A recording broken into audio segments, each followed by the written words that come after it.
This video is part 2 of chapter 3, Descriptive Statistics and Normal Distributions.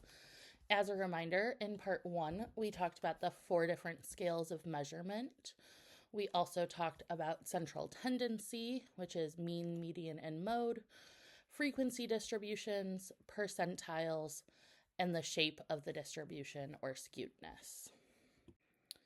We have previously discussed the shape of a distribution, but now we're going to talk about how to visually represent the data. One option is a histogram. A histogram is a graph consisting of columns used to represent the frequencies of observed scores in the data.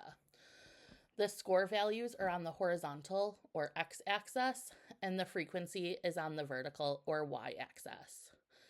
In order to complete a histogram, you need to use continuous data. If you want to graph nominal data or ordinal data, you could use things like a bar chart or a pie chart. This is an example of the histogram for the data that we used significantly for the frequency table in part 1. As you can see, the frequencies are on the y-axis and the individual scores are on the x-axis. If you remember, our highest frequency distribution was 11, around 48 as a score. Within a histogram or other graphical representations, there's variability. The variability is the spread of a distribution of scores. There's 2 different types. There's between individual variability and within individual variability. Between individual is the difference amongst specific individuals. For example, shoe size.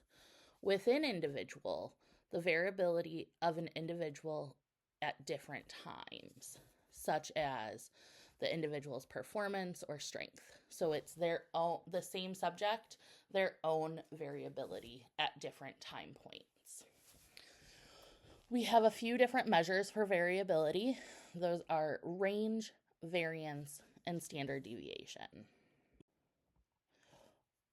One of the variability measurements is range.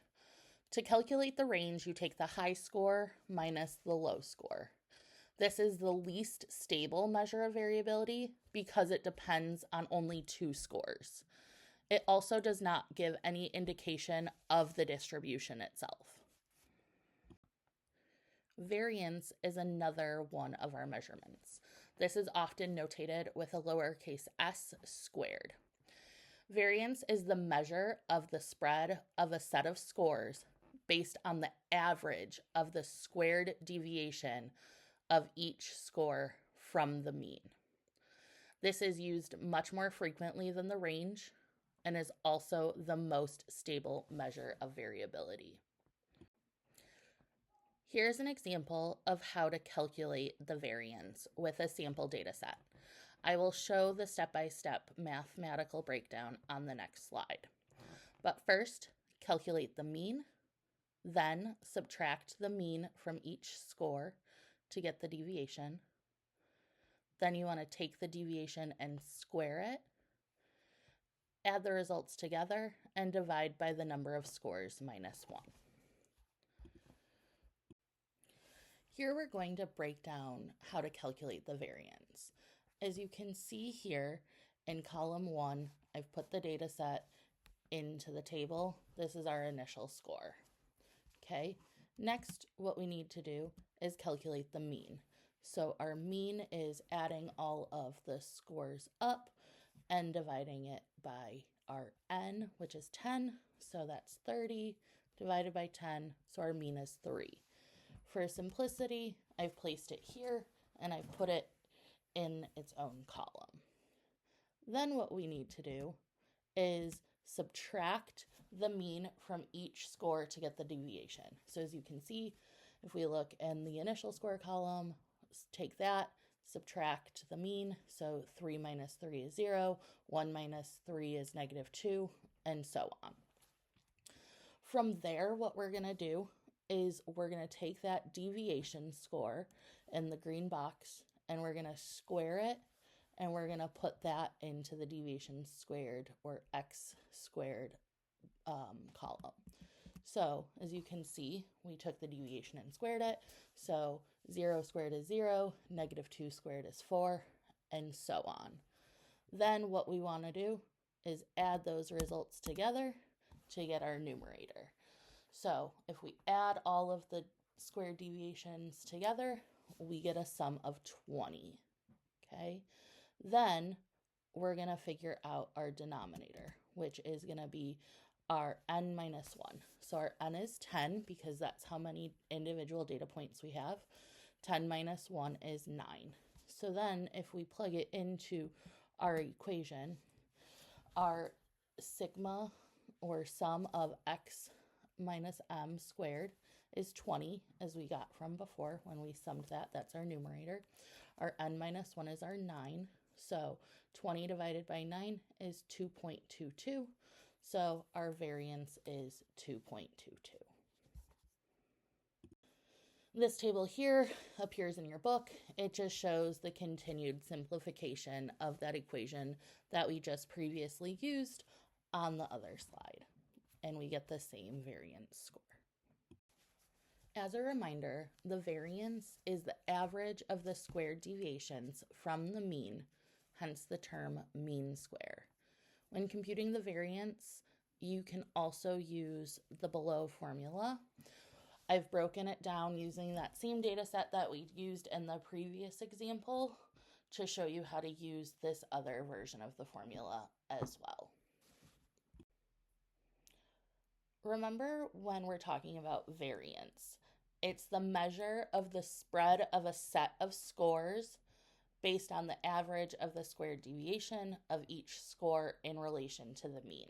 What that means is if we're looking at exam scores, we're looking to measure the spread of the scores in relation to the deviation of the mean, okay?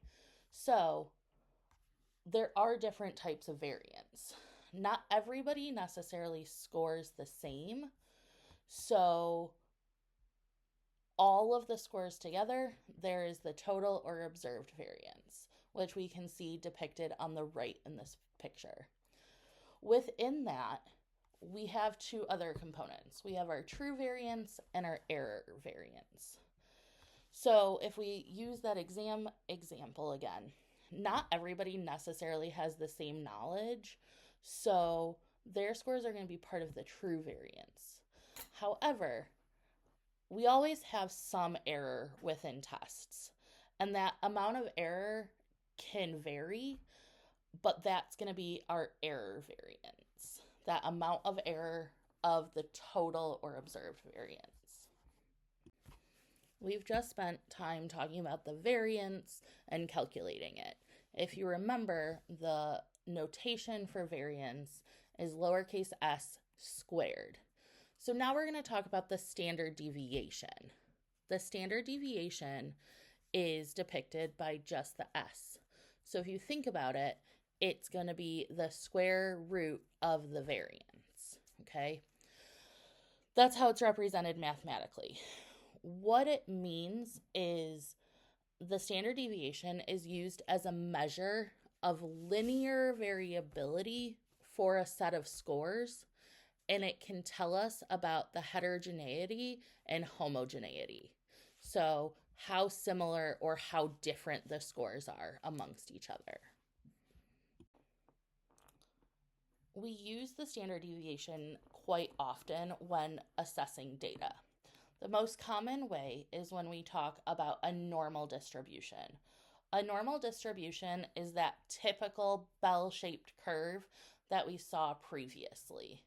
That bell-shaped, it's symmetrical and it has symmetrical probability distribution. Standard deviations can tell us a lot about the distribution, and there are some things in a normal distribution that are consistent.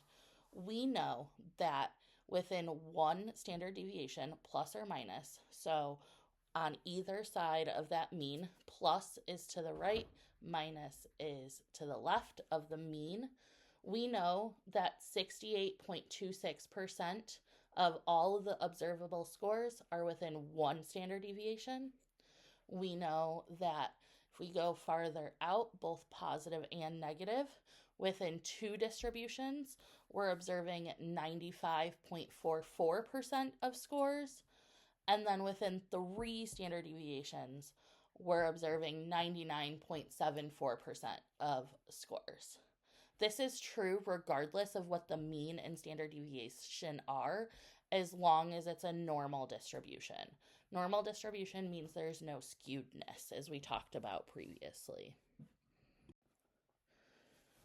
This is a picture of that normal distribution that we had previously talked about on the last slide. As you can see, it's a nice even bell curve, equal on both sides. When we look at the middle, this middle line depicts our mean, okay? And then if we're looking at this shaded in area between those 2 black lines, that whole shaded in area represents 1 standard deviation. And as we can see, that shaded in area represents 68.26% of all of our scores. We get that from the 34.13 on each side of the mean. So 31.13 in the positive direction and 34.13% in the negative direction. If you add those together, we get that 68.26. So again, that's the part of the data that's 1 standard deviation within a normal distribution. If we look at this shaded area, it's not great shading, but we can see that shaded in area represents 2 standard deviations. And within that, it's going to be 95.44% of our observations. If we add all of those numbers together, the percentages, the 13.59 plus 34.13 on the negative side, and then the same on the positive side, we get that 95.44. And then it's not depicted, but if we look out again, we can see where that 3rd distribution would be, and then past 3 standard deviations is just 0.13% on both the positive and the negative sign. Now that we've discussed the standard deviations and the normal distribution curve, we have some additional things that provide us standard scores. So standard scores are a set of observations that have been standardized around a given mean and standard deviation. These scores are from different variables and can be meaningful compared to using a standard score. Our most commonly used standard scores are z-scores and t-scores, and we'll discuss those coming up. So z-scores are one of our most common standard scores. Z-scores are a normal distribution. They have a mean score of 0 and a standard deviation of 1. We can calculate specific z-scores using the equation z equals x minus m over s. So x equals our observed score, mean is our mean, and s is our standard deviation. So we're going to take the data that we have and then input it into this equation to get more standardized scores. So if you do this for each score, you get a set of scores that have a mean of 0 and a standard deviation of 1. This is standardized, and the z-scores are always normally distributed. We'll talk about this more on the next slide. So if we look at that graph we looked at before, if we're looking at our z-scores, again, we have a mean of 0 and then a standard deviation of 1 on the positive and the negative, and then we see that we have 2 and 3. As you can see here, 99.74% of our scores are going to fall between -3 and +3.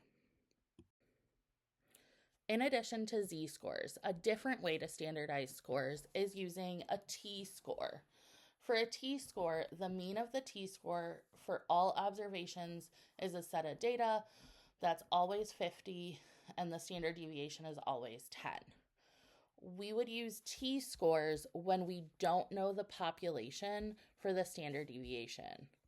If you don't know the population mean, we can't know the standard deviation.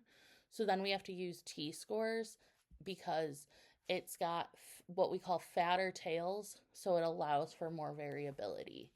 And we can use the equation below. T equals 50 plus 10 times x minus m over s. If we look again at that normal distribution curve, if we look at our t-scores, we can see that our mean score is 50, and then each side is 10. So between 20 and 80, we're going to get 99.74% of our data is going to fall between those scores. So why does it matter if we have standardized scores? The biggest issue is that if we want data that's measured in different units and we want to compare it, we need to have some sort of standardization and convert some of our scores. For example, if we were looking at a physical fitness test and we had them do a timed 1 mile run, a 1 minute push-up test, and a 1 minute sit-up test, those are all being measured in different units. The mile is being measured in time, and the push-up and sit-up test are being measured in a number of reps. So we can't compare 10 push-ups to a 5-minute mile. They're not the same unit. We also want the mile time to be lower, but we want the push-up and the sit-up time to be higher.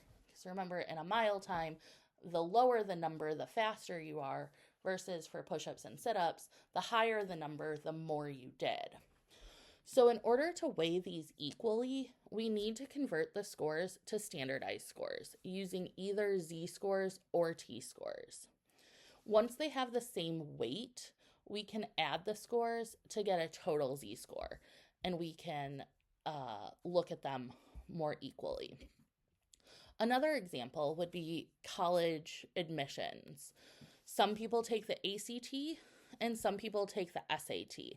How do we compare a score on the ACT that has a max of 36 compared to the SAT, which is a max of 2,400?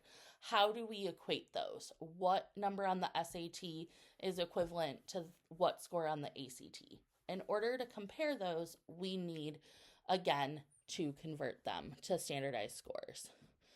So when we're looking at standardized scores, we're always looking at the distance from the mean in relation to how everybody has done.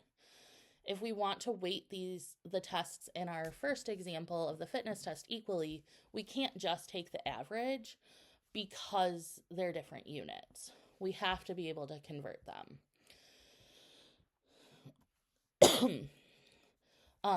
And why you can do this is because they all have, once you convert them, we can add them up to get a total z-score because they'd all have the same weight, because they have the same standard deviation.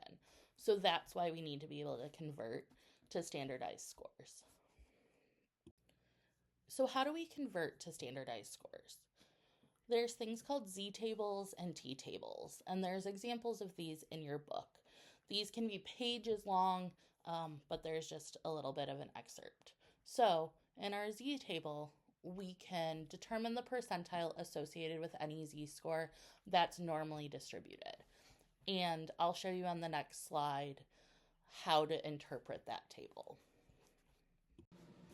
This is an example of a z-score table. This is the one that your book provides. It's table 3.4.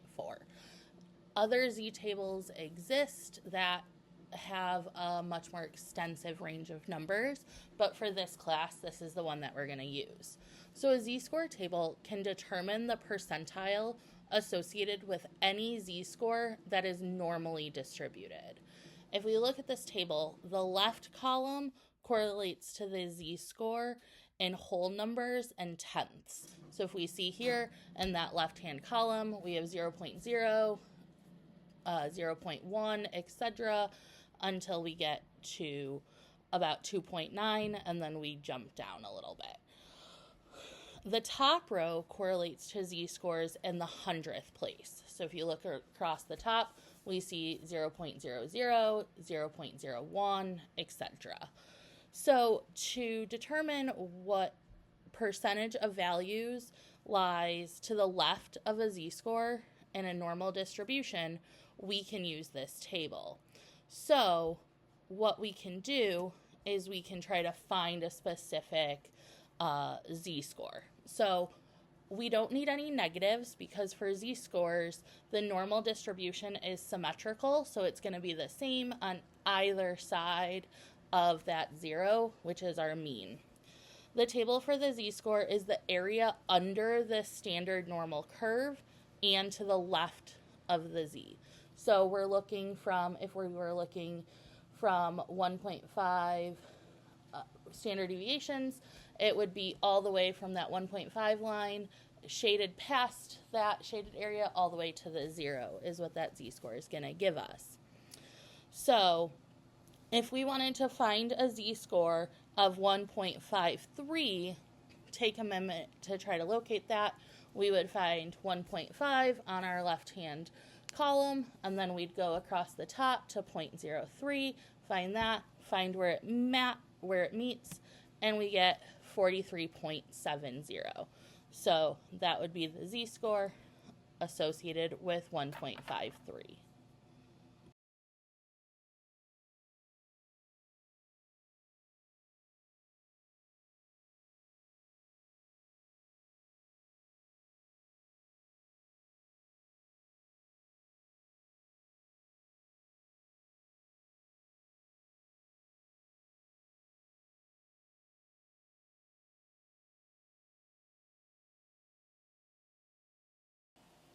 So what if we wanted to determine the percentage of scores that fall between specific standard deviations, such as between 1 and 1.5 standard deviations? That's going to be the highlighted part of this chart.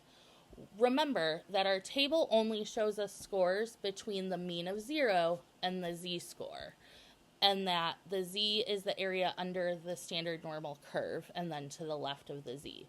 So we're going to have to do a little bit of math. First, what we're going to have to do is figure out what 1.5 the z-score is for that. So as we can check here in the chart, it's going to be 43.32. Then we already know what the percentage under the curve is from 0 to 1 because that's standard in a normal distribution. Remember that from -1 to 1, that 68.26 of scores fall between that range in a normal distribution. So between 0 and +1, that's going to be 34.13. So then what we're going to do is we're trying to figure out just that little part. So we know that 43.32 is the whole thing from 0 to 1.5. And then if we subtract what we know for one standard deviation, which is 34.13, we get 9.19% of scores fall between 1 and 1.5 standard deviations in our normal distribution. There are a few things that are important to remember about a normal curve. 1, the reference point is always the mean. 2, a z-score is presented to the nearest 100th.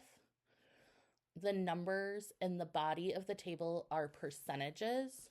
And for z-scores, 50% of all scores fall below the mean of 0. So 50% of all scores are negative. Pause this video to try out these practice problems. You will need the z-score table in order to solve them.